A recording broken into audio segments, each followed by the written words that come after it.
പ്രിയമുള്ളവരെ, ഞാൻ വിജയകുമാർ കളരിക്കൽ. ആനുകാലികങ്ങളിൽ പ്രസിദ്ധീകരിച്ചിട്ടുള്ള എൻ്റെ ചെറുകഥകളുടെ വിശദീകരണങ്ങളും പരിചയപ്പെടുത്തലുമാണ് ഈ വീഡിയോയിൽ കൂടി ചെയ്യുന്നത്. നിങ്ങൾ സദയം കേൾക്കുക. എൻ്റെ നോവൽ ചിത്രശാല സിനിമയാക്കിയാൽ ആര് നായകനാകും, ആരൊക്കെ നായികമാരുമാകും എന്ന് ഒരു ചോദ്യം നാനാ വീക്കിലി ചോദിക്കുകയുണ്ടായി. ഞാനതിന് മറുപടി കൊടുത്തു. അതിലെ പ്രധാന കഥാപാത്രമായ വ്യാസനെ മമ്മൂട്ടിയും സ്ത്രീ കഥാപാത്രങ്ങളെ റീമ കല്ലിങ്ങലും കാവ്യമാധവനും ചെയ്യണമെന്ന് എൻ്റെ ആഗ്രഹം അവരെ അറിയിച്ചു. പക്ഷെ പിന്നീട് ആ പ്രൊജക്റ്റ് ഒന്നും മുമ്പോട്ട് പോയില്ല. അത് അങ്ങനെ തന്നെ നിലച്ചുപോയി.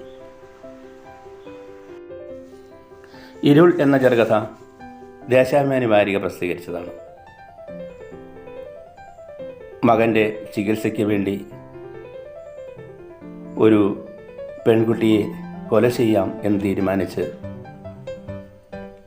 ഇറങ്ങിപ്പുറപ്പെട്ട ഒരാളുടെ കഥ. പക്ഷേ മകന് യഥാസമയം ചികിത്സ ലഭിക്കാതെ വരികയും മകൻ മരിക്കുകയും ചെയ്തപ്പോൾ ആ കൊലപാതകം നടത്തേണ്ടി വന്നില്ല എന്നതാണ് കഥ. തുണ്ടിസാധനം ഒരു മോഷണത്തിൻ്റെ കഥയാണ്. മോഷ്ടിക്കപ്പെടുന്നത് ഒരു പെൺകുട്ടിയാണ്. പക്ഷേ അവളൊരു പ്രത്യേക സാഹചര്യത്തിലാണ്.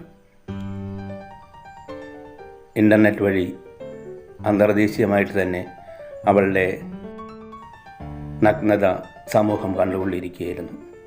ആ സമയത്താണ് മോഷണം നടക്കുന്നത്. ഒരു രാഷ്ട്രീയ പാർട്ടിയുടെ യുവ നേതാവ് മരണപ്പെട്ടതിന് ശേഷം, അതും നട റോഡിൽ വെച്ച് കൊല ചെയ്യപ്പെട്ടതിന് ശേഷം നടത്തുന്ന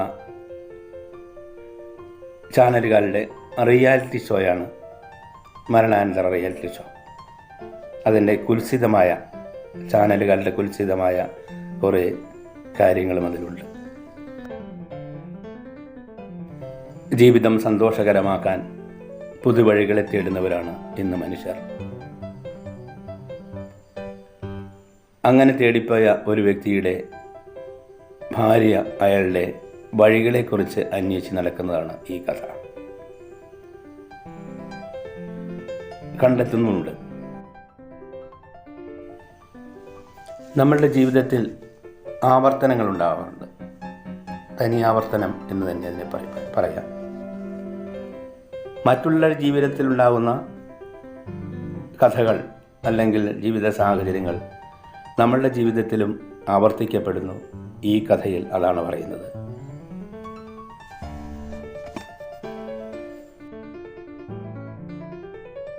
ആധുനിക ജീവിത കാലഘട്ടത്തിൽ സ്വന്തം കുട്ടികളെ ശ്രദ്ധിക്കാൻ കഴിയാതെ പോകുന്ന മാതാപിതാക്കൾ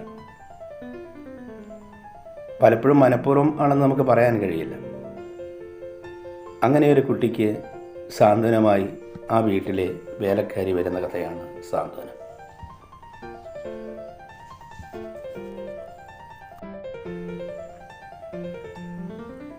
ഒരിക്കൽ ഒരു പെൺകുട്ടിയെ പീഡിപ്പിച്ചിട്ട് സമൂഹത്തിൽ മാന്യമായി ജീവിക്കുന്ന ഒരു വ്യക്തി,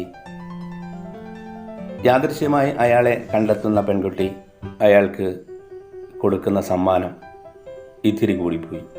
അത് എയ്ഡ്സായിരുന്നു. ആ സമാഗമത്തിൻ്റെ കഥയാണ് ഇവിടെ പറയുന്നത്.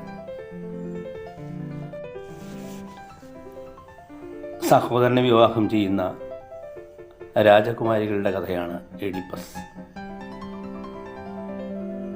ഏതാണ്ട് അതിനോട് സമാനമായ ഒരു കഥയാണ് ഞാനും എഡിപ്പസിൽ പറയുന്നത്.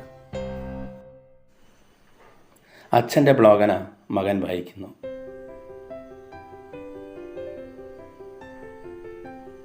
അച്ഛൻ ജീവിതത്തിൽ ഒറ്റപ്പെട്ടു പോയി. അച്ഛൻ്റെ ഭാര്യ, അവരുടെ അമ്മ മരിച്ചപ്പോൾ മക്കൾ അവരുടെ ജീവിത സൗകര്യങ്ങൾ നോക്കി വിദേശത്ത്. അങ്ങനെ ഒറ്റപ്പെട്ട് ജീവിക്കുന്ന അച്ഛൻ ബ്ലോഗിൽ സ്വന്തം കഥകൾ എഴുതുന്നു. ആ കഥകൾ വായിച്ചു കഴിഞ്ഞപ്പോൾ അച്ഛൻ്റെ മാനസികാവസ്ഥ തിരിച്ചറിയുന്ന മക്കൾ അച്ഛന് പഴയ കാലകാമുകിയെ കൂട്ടാക്കി എത്തിക്കുന്ന കഥയാണ് അച്ഛൻ്റെ ബ്ലോഗന മകൻ വായിക്കുന്നു എന്നത്. മൾട്ടിലെവൽ മാർക്കറ്റിങ്ങിൻ്റെ കുൽസിത തന്ത്രങ്ങളെക്കുറിച്ചുള്ള കഥയാണ് MLM.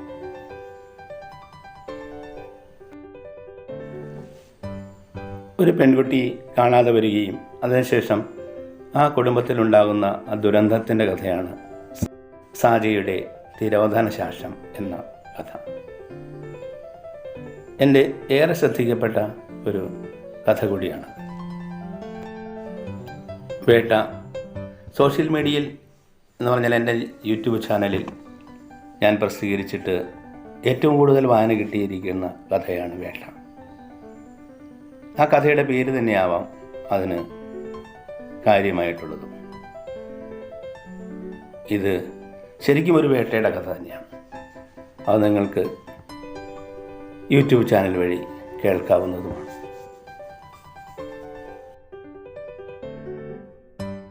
ശിരച്ഛേദം ഒരു എൻഡോസൾഫാൻ കഥയാണ്. എൻഡോസൾഫാൻ പ്രദേശത്തെ സത്യാവസ്ഥകളെ സമൂഹത്തിൽ എത്തിക്കുന്ന ഒരു സാംസ്കാരിക പ്രവർത്തകന് സംഭവിക്കുന്ന കഥയാണ് ശിരച്ഛേദം. അയാളുടെ ശിരസിനെ ഛേദിച്ചു കളയുകയല്ല, അയാളുടെ ക്രിയേറ്റിവിറ്റിയെ, അയാളുടെ സർഗാത്മകയെ നശിപ്പിക്കുന്നതായിട്ടാണ് ഈ കഥ അവതരിപ്പിക്കുന്നത്. ഒരു മോഷണവും കുറേ മുറിവുകളും. ഇതിലെ മോഷ്ടാവ് ജീവിക്കാൻ വേണ്ടി ഒരു ജോലി സമ്പാദിച്ചതാണ്. ആ സമ്പാദിച്ച ഇടത്തൽ ജോലിയെ നിലനിർത്താൻ വേണ്ടിയാണ് മോഷണം നടത്തുന്നത്. അല്ലാതെ കോടീശ്വരനാകാനോ കള്ളക്കടത്ത് നടത്തി വലിയ സമ്പത്തുണ്ടാക്കി കോർപ്പറേറ്റ് സംവിധാനത്തിലെത്താനോ വേണ്ടിയുള്ളതായിരുന്നില്ല. പക്ഷേ അത് പരാജയപ്പെട്ടു പോയി. വ്യത്യസ്തരായ ഒരമ്മയുടെയും മകളുടെയും കഥയാണ് ഒരമ്മയും മകളും. ഈ കഥ കേട്ട് കഴിയുമ്പോൾ തോന്നും നമ്മുടെ അയൽപക്കത്ത് നടക്കുന്ന കഥയാണല്ലോ എന്ന്. ജീവിതത്തിന് നാനാവിധ അർത്ഥങ്ങളുണ്ട്. എന്നാൽ നാനാവിധ അർത്ഥങ്ങൾ അറിഞ്ഞുകൊണ്ടല്ല മനുഷ്യർ ജീവിക്കുന്നത്. ഇവിടെ പറയുന്ന കഥയിലെ കഥാനായകനും നായികയും ഒരു സഹകരണ അടിസ്ഥാനത്തിൽ ജീവിക്കുന്നവരാണ്. അതിനെയാണ് ലിവിങ് ടുഗദർ എന്ന് പറയുന്നത്. പക്ഷെ അവരുടെ ജീവിതത്തിലേക്ക് കട്ടുറുമ്പായിട്ട് മറ്റൊരു ആൾ വന്നാലോ? വളരെ വ്യത്യസ്തരായ ഒരു അച്ഛൻ്റെയും മകൻ്റെയും കഥയാണ് ഒരച്ഛനും മകനും. ഇതൊരു ക്ഷണപ്രഭ കഥയാണ്. നിങ്ങൾക്ക് ഈ കഥ എൻ്റെ യൂട്യൂബ് ചാനലിൽ വായിക്കാവുന്നതാണ്. സാധാരണ മരണങ്ങൾ പരസ്യങ്ങളാവാറില്ല. പക്ഷേ ഈ കഥയിലെ മരണം പരസ്യമായി. അത് എങ്ങനെയാണെന്ന് വെച്ചാൽ, മരണപ്പെട്ട വ്യക്തിയുടെ ബന്ധുമിത്രാദികൾ, പുത്രകളത്രാദികൾ, ചാർച്ചക്കാർ എല്ലാവരും നീണ്ട ഒരു ലിസ്റ്റുണ്ടാക്കി മരണവാർത്തയ്ക്ക് താഴെ അങ്ങ് ചേർത്തു. അപ്പോൾ അത് പരസ്യമായി. എന്നെ അറിയുമോ? ഇത് ഒരു എൻഡോസൾഫാൻ കഥയാണ്. ഒരു യുവാവിൻ്റെ ദുരന്തപരമായ ജീവിതമാണ് ഇതിൽ പറയുന്നത്. അയാളെ കാണാൻ എത്തുന്നവരോട് അയാൾ ചോദിക്കുന്ന സംഗതിയാണ്, എന്നെ നിങ്ങൾ അറിയുമോ എന്ന്. ഈ കഥ വായിച്ച് നിങ്ങൾ അതിന് ഉത്തരം പറയുക. കൂടിക്കാഴ്ച. ഇത് ഒരു വൈകി ലഭിച്ച പ്രണയ സാഫല്യത്തിൻ്റെ കഥയാണ്. യാദൃശ്യമായിട്ട് പഴയ പ്രണയം അയാളെ തേടിയെത്തുന്നു, ജീവിതത്തിലേക്ക് പ്രവേശിക്കുന്നു. 2018 പ്രളയമായിട്ട് ബന്ധപ്പെട്ട ഒരു കഥയാണിത്. 99 പ്രളയമുണ്ടായപ്പോൾ മഹാസാഹിത്യകാരനായ കഥാകാരനായ തകഴിക്ക് വെള്ളപ്പൊക്കം എന്ന ഒരു കഥ എഴുതാൻ കഴിഞ്ഞു. അതേപോലെ ഈ 2018 എനിക്ക് എഴുതാൻ കഴിഞ്ഞ കഥയാണ് ഒരു പ്രളയ കഥ.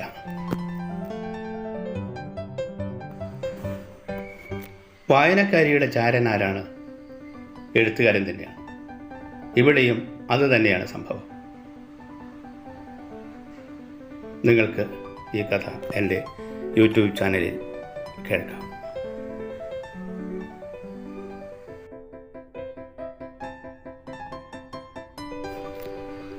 കാവ്. ഇത് ആധുനിക കാവിൻ്റെ കഥയല്ല. കാവുകൾ പിറന്ന കാലഘട്ടത്തിലുള്ള കഥയാണ്.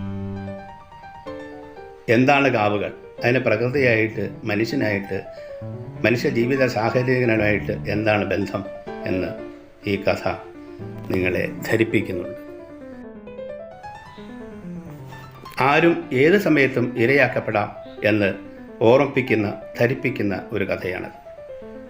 അതുകൊണ്ട് ബോധത്തോടു കൂടി സമൂഹത്തിൽ നിൽക്കാൻ ശ്രമിക്കുക എന്നാണ് ഈ കഥ നിങ്ങളെ ധരിപ്പിക്കുന്നത്. ശലഭമോഹം പേര് പോലെ തന്നെ താൽക്കാലികമാണ്. പക്ഷേ അത് കാണാനോ അറിയാനോ കഴിയാതെ സമൂഹത്തിലെ ഒരുപാട് ശലഭങ്ങൾ തീകുണ്ഡത്തിലേക്ക് വീഴപ്പെടുന്നുണ്ട്. പിൻശീലയ്ക്ക് പിന്നിലാണ് യഥാർത്ഥത്തിലുള്ള കഥ നടക്കുന്നത്, മുന്നിലല്ല. ആ പിന്നാമ്പുറ കഥ കൂടി നിങ്ങളെ ധരിപ്പിക്കുന്നതാണ് പിൻശീലയ്ക്കും പിന്നിൽ എന്ന ഈ കഥ. വളരെ വ്യത്യസ്തമായിട്ട് ഭാഷയിൽ ഞാൻ എഴുതിയിട്ടുള്ള ഒരു കഥയാണ്. നിങ്ങൾക്കിത് എൻ്റെ vidushn.com-ൽ വായിക്കാവുന്നതാണ്. ജിഹാദ്. നമ്മൾ കേട്ടിട്ടുള്ള ഈ വാക്ക് നിങ്ങൾ കേട്ടിട്ടുള്ള അർത്ഥത്തിൽ തന്നെ ആണ് ഈ കഥ എഴുതിയിരിക്കുന്നത്. സ്വന്തം അച്ഛൻ്റെ കയ്യിൽ നിന്നൊരു പെൺകുട്ടിയെ രക്ഷപ്പെടുത്തുന്ന ഒരു സാധാരണക്കാരൻ്റെ ജിഹാദ് പ്രവർത്തനം തന്നെയാണിത്. ഇത് ഒരു നന്മയായിട്ടാണ് ഞാൻ കാണുന്നത്.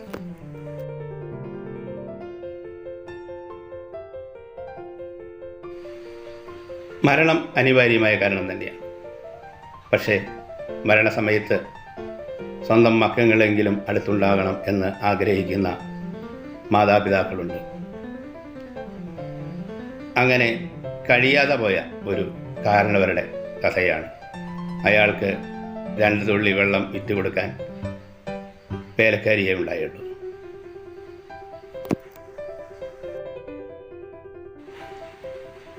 ഇതൊരു സ്ത്രീ പീഡന കഥ തന്നെയാണ്. ഈ കഥ കേട്ട് കഴിയുമ്പോൾ നിങ്ങൾ ഇത് യഥാർത്ഥമായിട്ട് സംഭവിച്ചതാണല്ലോ എന്ന് തോന്നലുണ്ടാവാം. അതങ്ങനെ തന്നെ ഇരുന്നു കൊള്ളട്ടെ. കാരണം സ്ഥിരമായിട്ട് ഇങ്ങനെയുള്ള പീഡനങ്ങൾ നമ്മുടെ സമൂഹത്തിൽ നടന്നുകൊണ്ടിരിക്കുകയാണ്. പക്ഷേ ഈ പീഡനത്തിന് ഒരു പ്രത്യേകതയുണ്ട്. സ്വന്തം ഭർത്താവ് കൂടി ആ പീഡനത്തെ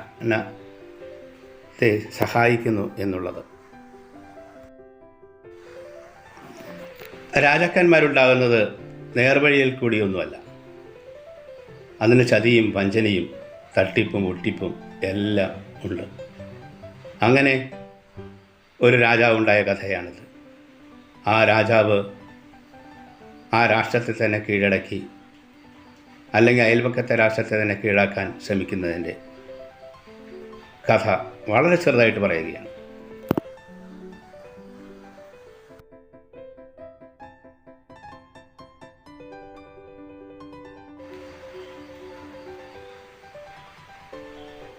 ഇരയാര് വേട്ടക്കാരനാര് എന്ന് തിരിച്ചറിയാൻ കഴിയാത്ത ചില സാഹചര്യങ്ങളുണ്ടാവും.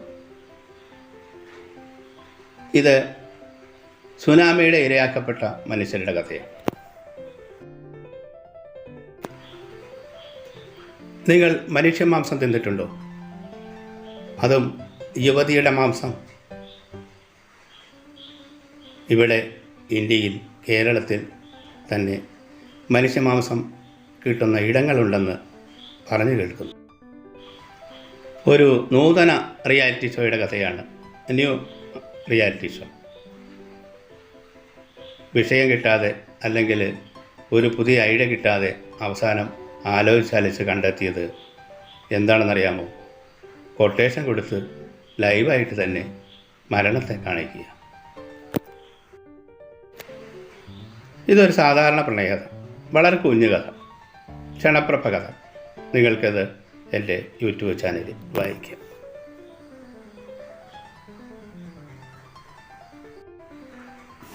സുന്ദരൻ ഞാനും സുന്ദരി നീയും ചേർന്നിരുന്നാൽ തിരുവോണം എന്ന് കമലഹാസൻ ഒരു സിനിമയിൽ പറയുന്നത്. അങ്ങനെയുള്ള ഒരു സുന്ദരനും സുന്ദരിയുടെയും കഥയാണിത്. യുക്തിബോധാധിഷ്ഠിതമായ ഒരു ചിന്തയാണിത്. തന്ത്ര അർദ്ധനാരീശ്വര. നിങ്ങൾക്കിതിൻ്റെ യൂട്യൂബ് ചാനലിൽ കേൾക്കാം. നാസർ തിരിച്ചു വന്നില്ല. നമ്മുടെ സമൂഹത്തിൽ നിന്ന് പെട്ടെന്ന് കുട്ടികൾ, പിള്ളേർ, യുവാക്കൾ അപ്രത്യക്ഷമാകുന്നുണ്ട്. പക്ഷേ പലരും തിരിച്ചു വരാറില്ല. അവരെവിടെ പോകുന്നു, എങ്ങനെ പോകുന്നു, പിന്നീട് അവരുടെ ജീവിതം എന്താണ്? പക്ഷേ അതെല്ലാം അന്വേഷിച്ച് കണ്ടെത്തുമ്പോൾ നമ്മൾ തകർന്നു പോകുന്നു. വല തീർത്ത് ഇരയെ പിടിക്കാൻ കാത്ത ഒരു ചിലന്തിയുടെ കഥ തന്നെയാണിത്. അതൊരു സാധാരണക്കാരൻ്റെ ജീവിതം വിറ്റിട്ടുള്ള കഥയായിപ്പോയി.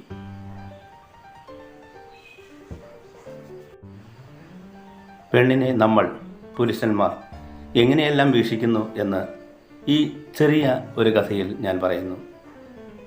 ഇത് ക്ഷണപ്രഭ കഥയാണ്. നിങ്ങൾക്കിത് എൻ്റെ യൂട്യൂബ് ചാനലിൽ കേൾക്കാം.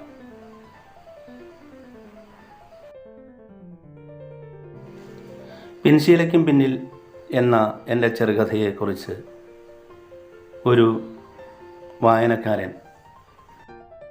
സാഫല്യ മാസികയിൽ എഴുതിയ നിരൂപണമാണിത്.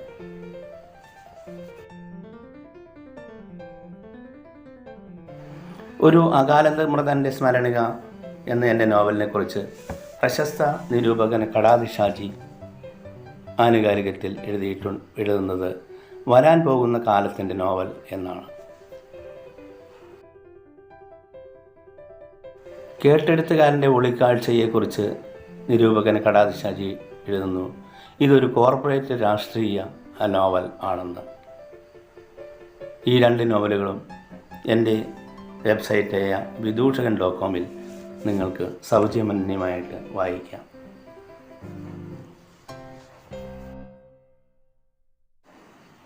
വാത്മീകം.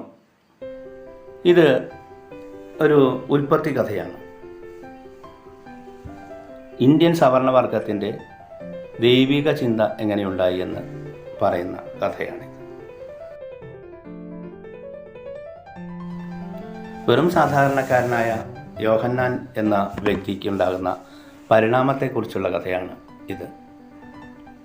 അങ്ങനെ പരിണാമം ഉണ്ടാകാനുള്ള സാഹചര്യങ്ങളാണ് അയാളുടെ. അയാൾ ഇഞ്ചി കൃഷിക്കാരനായിരുന്നു, പൈനാപ്പിൾ കൃഷിക്കാരനൊക്കെ ആയിരുന്നു. പക്ഷേ അയാൾക്ക് സ്വന്തം കുടുംബത്തെ പുലർത്താൻ വേണ്ടി വളരെ സമ്പന്നയായ വിദേശത്ത് ജോലി ചെയ്യുന്ന ഒരു സ്ത്രീയെ വിവാഹം ചെയ്യേണ്ടി വന്നു. അതിനുശേഷം സംഭവിക്കുന്ന പരിണാമങ്ങളെക്കുറിച്ചുള്ള കഥയാണ്. ഇതൊരു കൊട്ടേഷൻ്റെ കഥ തന്നെയാണ്. കൊലയ്ക്ക് വേണ്ടി കൊടുക്കുന്ന കൊട്ടേഷന് തന്നെ. ഇതൊരു ക്ഷണപ്രഭ കഥയാണ്. വളരെ നീളം കുറച്ചിട്ട് എഴുതിയത് കൊണ്ട് തന്നെ അതിന് എഫക്റ്റും കൂടുതലാണ്.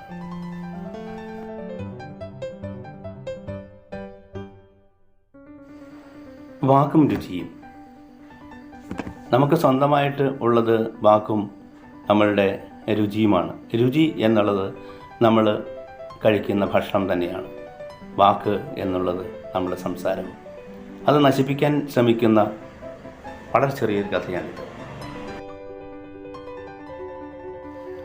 സമൂഹത്തിലെ പ്രത്യേക ജോലിയൊന്നുമില്ലാതെ തെണ്ടിത്തിരിഞ്ഞു നടക്കുന്ന ഒരു വിഭാഗം നടത്തുന്ന അഭ്യാസം തന്നെയാണ് സദാചാര പോലീസ് എന്നത്.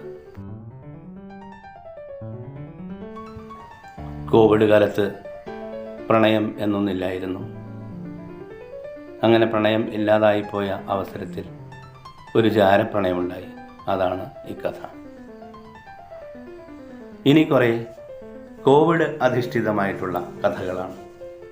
എല്ലാം ക്ഷണപ്രഭകൾ തന്നെയാണ്. ഈ കഥകളെല്ലാം തന്നെ നിങ്ങൾക്ക് എൻ്റെ വിജയവിദൂഷകൻ എന്ന യൂട്യൂബ് ചാനൽ വഴി കേൾക്കാവുന്നതാണ്. വളരെ വ്യത്യസ്തമായിട്ടുള്ള കഥകൾ തന്നെയാണ്. വ്യത്യസ്തമായ സാഹചര്യങ്ങളും, പക്ഷെ അതിനൊക്കെ കുറച്ച് നർമ്മരസം അങ്ങ് ചേർത്തു. ആ ചേർത്ത നർമ്മരസം നിങ്ങൾക്ക് ഇഷ്ടമാകും എന്ന് ഞാൻ കരുതുന്നു. നിങ്ങളെ എൻ്റെ യൂട്യൂബ് ചാനലിലേക്ക് ക്ഷണിക്കുകയാണ്. നിങ്ങൾ കാണുക, കേൾക്കുക.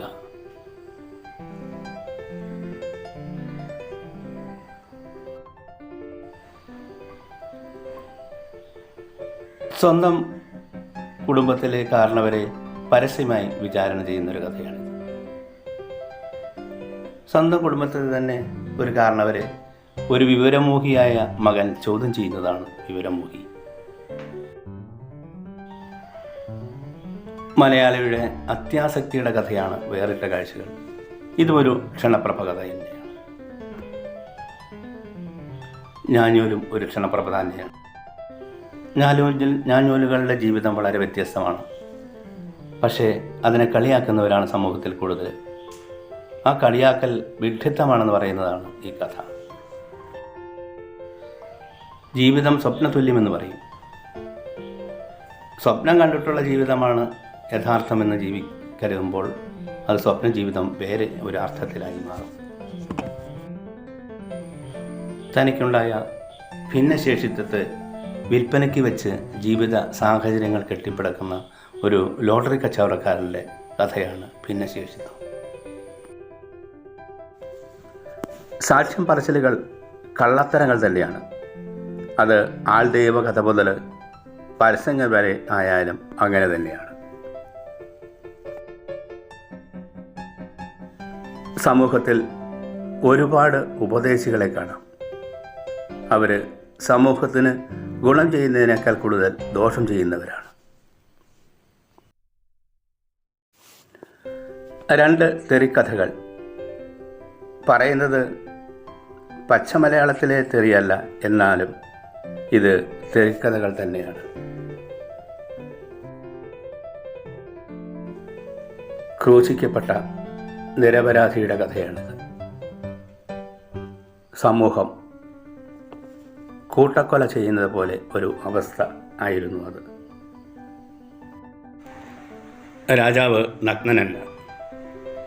നഗ്നനല്ല എന്ന വാക്ക് സുതാര്യനല്ല എന്ന അർത്ഥത്തിലാണ് ഇവിടെ ഉപയോഗിക്കുന്നത്. കള്ളൻ കപ്പലിൽ തന്നെയാണെങ്കിലും പിന്നീട് ജീവിതം എങ്ങനെ സുഖകരമാകും? ഒറ്റുകാർ സമൂഹത്തിൽ നിറയെ ഉണ്ട്. ആ ഒറ്റുകാരാണ് ഇന്ന് നമ്മളുടെ ജീവിതത്തെ നിയന്ത്രിക്കുന്നതെന്ന് തോന്നിപ്പോകുന്നു. കണ്ണാടി കാഴ്ചകൾ പലപ്പോഴും സത്യങ്ങളാണെന്ന് നമുക്ക് തിരിച്ചറിയാൻ കഴിയും.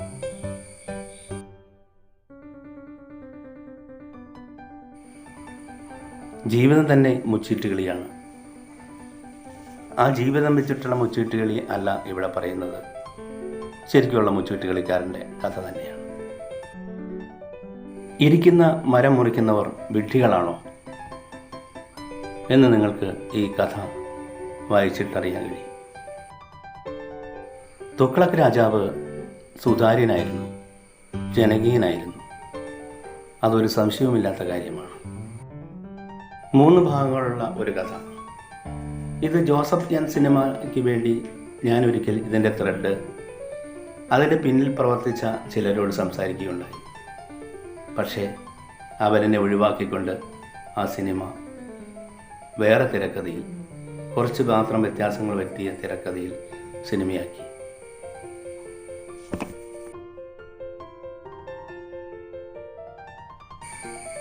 വിശപ്പ് വയറിന് മാത്രമല്ല, ശരീരത്തിനും മനസ്സിനും ഉണ്ടാകുന്നു. ഇന്ന് സമൂഹത്തിൽ ഒരുപാട് ചേരികളുണ്ട്. പലപ്പോഴും നമുക്ക് തോന്നുന്നു ഏതെങ്കിലും ചേരിയിൽ ചോദിച്ചു നിന്നാൽ ജീവിക്കാൻ പറ്റൂ എന്ന്.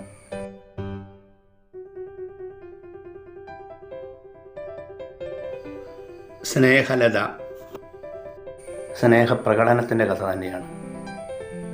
അതുകൊണ്ട് അയാൾ പല ജീവിതങ്ങളും രക്ഷപ്പെടുത്തുന്നുമുണ്ട്. ഇത് വാൽമീകിയുടെ മാന്യകഥയല്ല, വിദൂഷകൻ്റെ മാന്യകഥയാണ്. ക്ഷണപ്രകഥയും കൂടിയാണ്. കൂനനും ആലും ഒരു ക്ഷണപ്രഭ കഥയാണ്.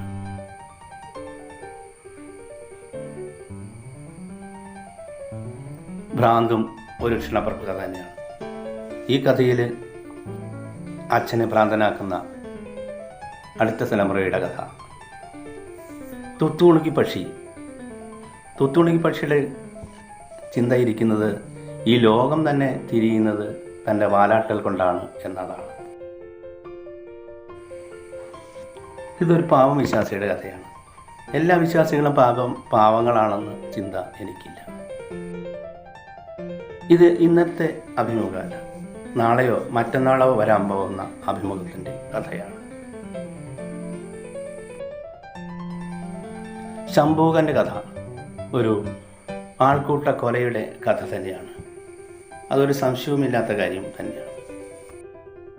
മുത്തശ്ശി കുട്ടികൾക്ക് കുറച്ച് നല്ല കഥകൾ പറഞ്ഞു കൊടുക്കുന്നു.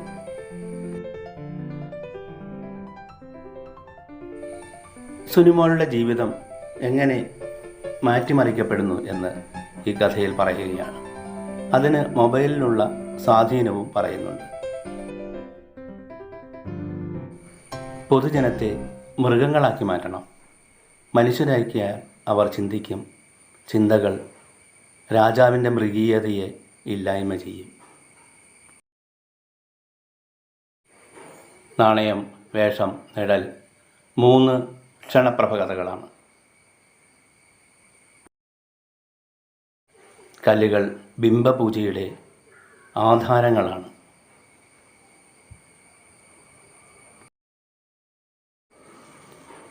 ദരിദ്രവാസിയായ ഒരു കവിയുടെ ജീവചരിത്രമാണിത്. അല്ലെങ്കിലും കവികളെല്ലാം ദാരിദ്ര്യം അനുഭവിക്കുന്നവർ തന്നെയാണ്. ഈ കള്ളൻ പവിത്രൻ നെടുവിണി വേണുവിൻ്റെ കള്ളൻ പവിത്രനല്ല, ഇത് വേറൊരാളാണ്. ചാവേറുകളെ വേണം. ആർക്കാണ്? രാഷ്ട്രീയക്കാർക്ക്.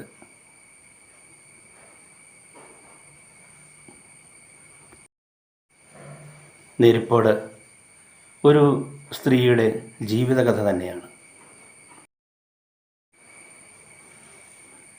അവളുടെയും അവൻ്റെയും പ്രണയം. ഇത് എൻ്റെ ജീവിതകഥ കൂടിയാണ്. എൻ്റെ കോളേജ് ജീവിത കാലഘട്ടത്തിലുള്ള കഥ കൂടിയാണിത്. ജാതി മതം സംഘർഷം ഒരു ക്ഷണപ്രഭ കഥയാണ്.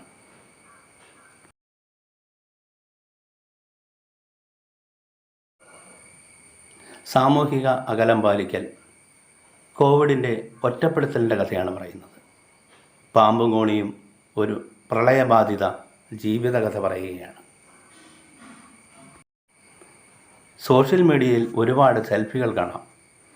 ആ സെൽഫികൾ എങ്ങനെയൊക്കെയാണ് കവിതകളാകുന്നതെന്ന് ഈ കഥ പറയുന്നു. അഞ്ഞാഴിയും മുന്നാഴിയും 2 അളവുകളാണ്. ഈ അളവുകൾ കൂലിയെ ബേസ് ചെയ്തിട്ടുള്ളതാണ്.